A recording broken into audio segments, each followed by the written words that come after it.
Les backrooms. Ce mot vous est peut-être inconnu et pourtant de plus en plus de témoignages renforcent l'idée que ce phénomène paranormal existe réellement. Les backrooms sont des environnements souvent vides, aux agencements à la fois communs, voire banals, mais aussi inquiétants de par leurs singularités architecturales ou tout simplement l'absence de vie. Ces lieux, coincés entre deux mondes, sont perçus comme des portes pouvant s'ouvrir vers d'autres univers. Ils ressemblent à des jeux vidéo en 3 dimensions, où les personnages peuvent parfois rester bloqués dans un mur ou traverser des textures pour se retrouver dans une zone non terminée par les programmeurs. Les backrooms en seraient donc l'équivalent dans notre monde. Et si le film Matrix avait raison? Tu veux dire qu'on est dans un programme informatique ? Nous allons tenter d'en savoir plus avec notre envoyé spécial. Bonjour. Merci de nous accorder cette interview en exclusivité à peine quelques jours après votre retour parmi nous. Vous êtes une survivante des backrooms.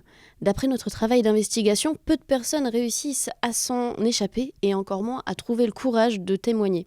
Pouvez-vous nous raconter ce qui vous est arrivé ? Merci à vous de m'écouter et de me permettre de diffuser mon histoire. Je suis agent d'entretien dans les bureaux de l'entreprise Starlight depuis 13 ans.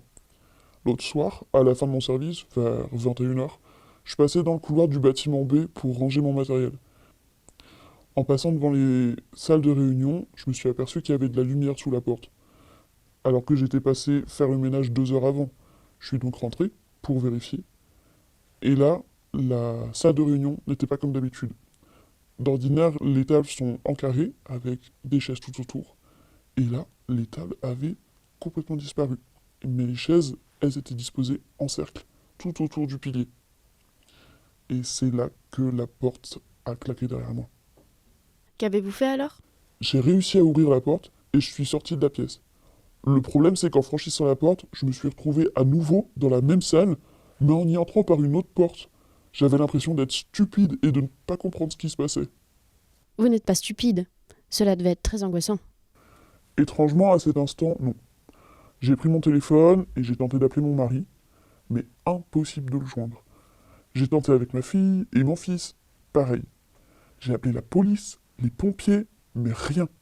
C'est à ce moment-là que l'angoisse est montée. Vous êtes une personne très courageuse. Combien de temps avez-vous passé dans cette pièce ? Et qu'avez-vous fait pour passer le temps ? Je sais pas exactement combien de temps j'ai passé dans cette salle. Ça m'a paru une éternité. Mon téléphone s'est éteint au bout de 2 jours, et comme il ne faisait jamais nuit, j'arrivais pas vraiment à savoir combien d'heures étaient passées. À la fin, j'avais l'impression d'y avoir passé des centaines de jours.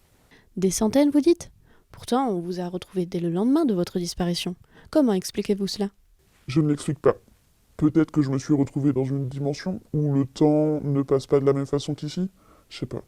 Pas de souci, mais un corps humain ne peut pas vivre sans boire plus de 3 jours et sans manger plus de 30 jours. Comment avez-vous fait pour survivre ? J'en sais rien. J'avais pas faim ni soif. J'ai rien ingurgité pendant toute ma captivité. J'ai pas de réponse précise à vous donner, mais c'est ce que j'ai vécu. Je sais ce que j'ai vécu.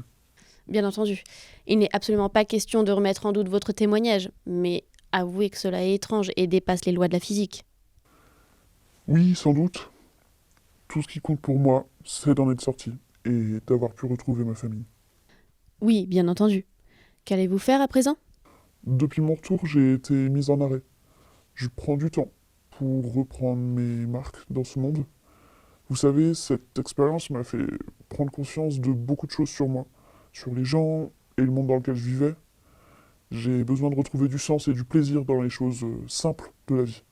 De profiter du temps que j'ai avec les gens que j'aime et de plus perdre mon temps à nettoyer les bureaux de gens que je vois même pas pour une misère. Oui, bien sûr. Très bien. Voilà qui conclut notre entretien. Un grand merci à vous pour votre courage. Nous rendons l'antenne. À vous les studios.